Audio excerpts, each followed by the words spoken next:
students, here for class 10, this is part 13 for chapter 2, work, power, energy. Still it is continuing. I think 2 or 3 parts are there. First of all, everything should be clearly understood by you. It should not be in a haphazard manner. Clearly go through all the parts. Now see, the first topic is work done by gravity force and against gravity. So this A topic, you have to calculate the work done against gravity and due to gravity. So you know well that gravity is the force which is acting when any particle, subatomic particle, big particle that is lying in the atmosphere of Earth. So these are the two figure diagrams. Let us see.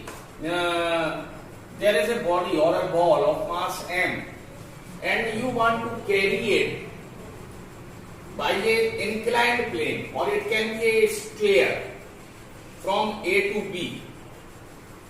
And in next time you want to carry the same ball of same mass from C to B, and you have to calculate the work, and that work will be done against gravity. Why? Because the gravity force, which is F is equal to mg, in both the cases it is lying, it is its direction is vertically downward. But at the same amount of the force which you will apply to carry it, that will also be equal to gravity force F is equal to mg. Otherwise this ball will not go up. So just see, whether you are taking this ball from A to B or C to B, the work done will be same, because the work doesn't depend on the kind of the path on which you are taking the ball. It only depends on the initial and final points, and the initial and final points are on the ground, they are same. It depends only on the displacement. See, the displacement is h, vertically upward, and the force of gravity is vertically downward. The angle is 180 degree. The displacement is h, means s is h. So you are able to calculate the work. W is equal to Fs cos theta. Apply that formula. F is mg, s is h, theta is 180 degree. Cos theta is -1, so it comes W is equal to -mg. So this is the work done against gravity. Against gravity means it is a kind of a lifting force which you have applied to calculate the work. Now this is another case. This is the case when work is done by gravity force itself. That means the ball can either roll down from stairs or it can directly come to the ground. By this method, this is the first method, this is the second method, the ball is coming to the ground itself.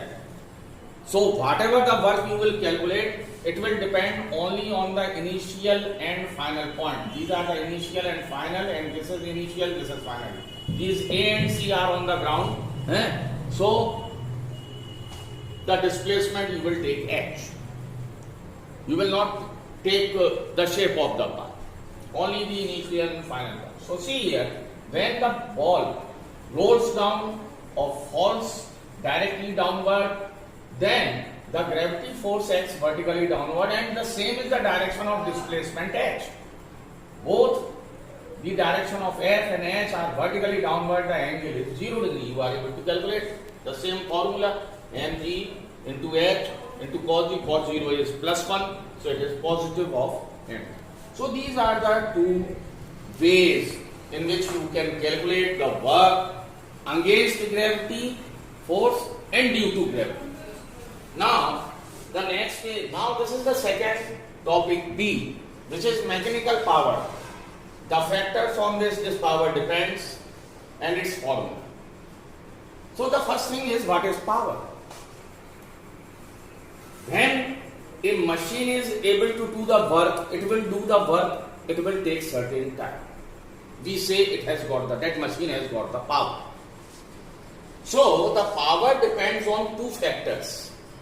Obviously, this power depends on two factors, that is work, and another factor is time.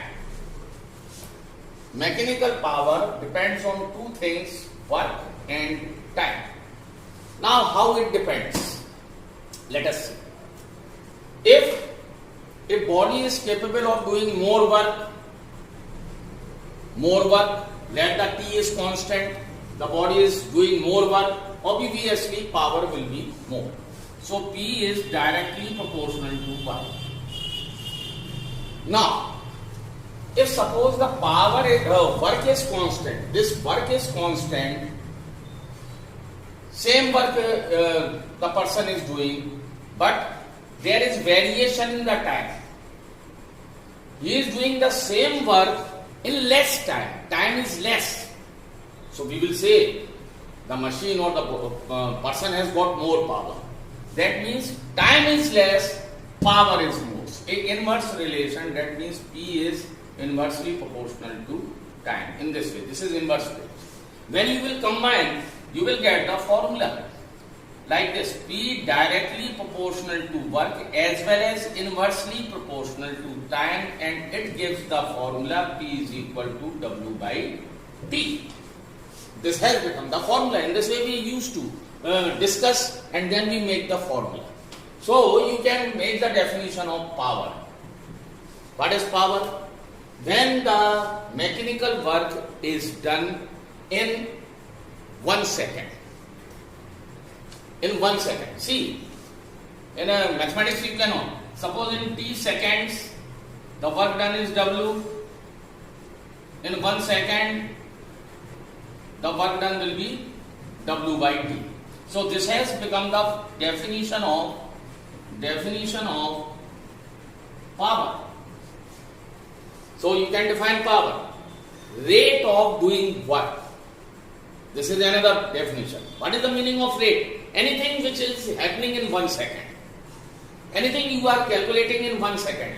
For that particular thing you write one word, that is rate. So either rate of doing mechanical work or mechanical work done in 1 second is called the mechanical power of that person, of that machine. Now, these are the two factors, work and time. Power depends on two factors.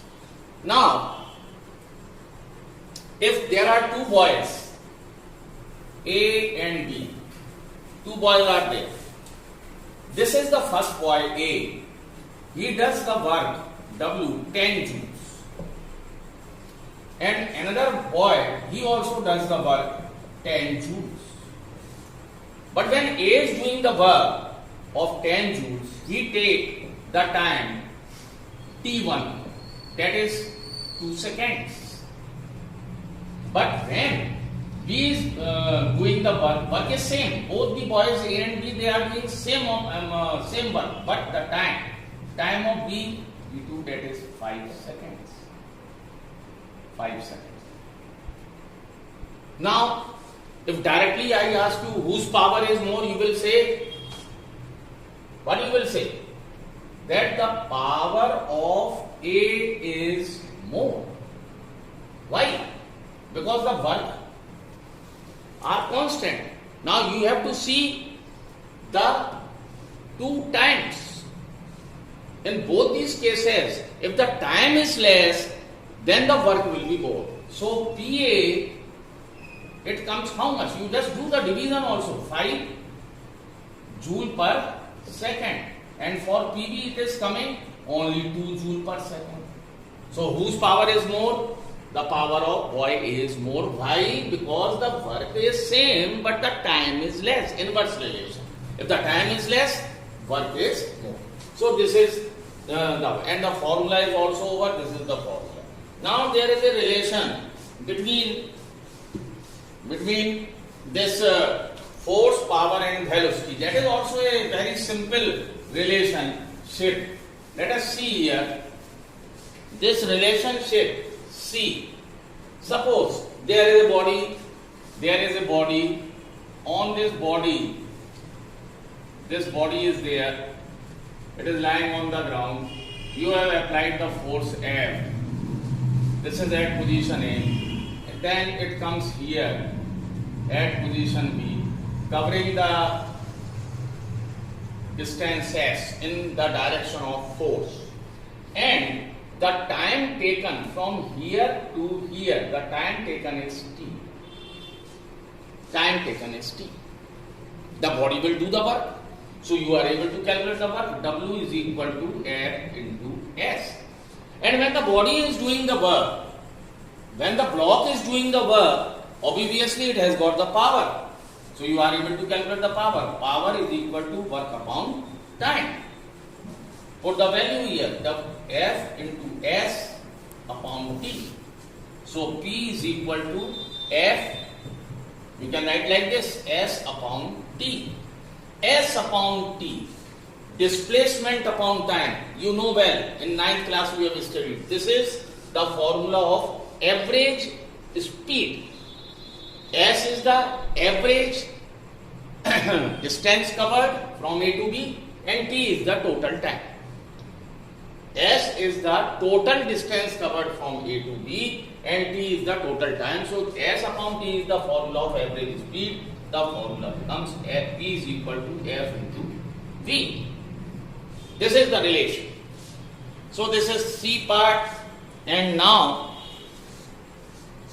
the units of power. Units of power. First of all, I will discuss the SI unit. SI unit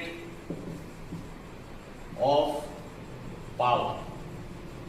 It comes from the formula. The formula is P is equal to W upon T. There are three quantities P, W, T. Write the SI values for these two. 1 joule upon 1 second. It comes 1 joule per second. The short name is 1 watt. 1 watt. So the SI unit of power is 1 watt or 1 joule per second. Some bigger units are also there. 1 kilowatt, that is equal to 10 to the power 3 watt. 1 megawatt, that is equal to 10 to the power 6 megawatt. 10 to the power 6 watt. Other units are there, you can learn. Now rest of the units and relation we will discuss in next part. Thank you. Have a good day.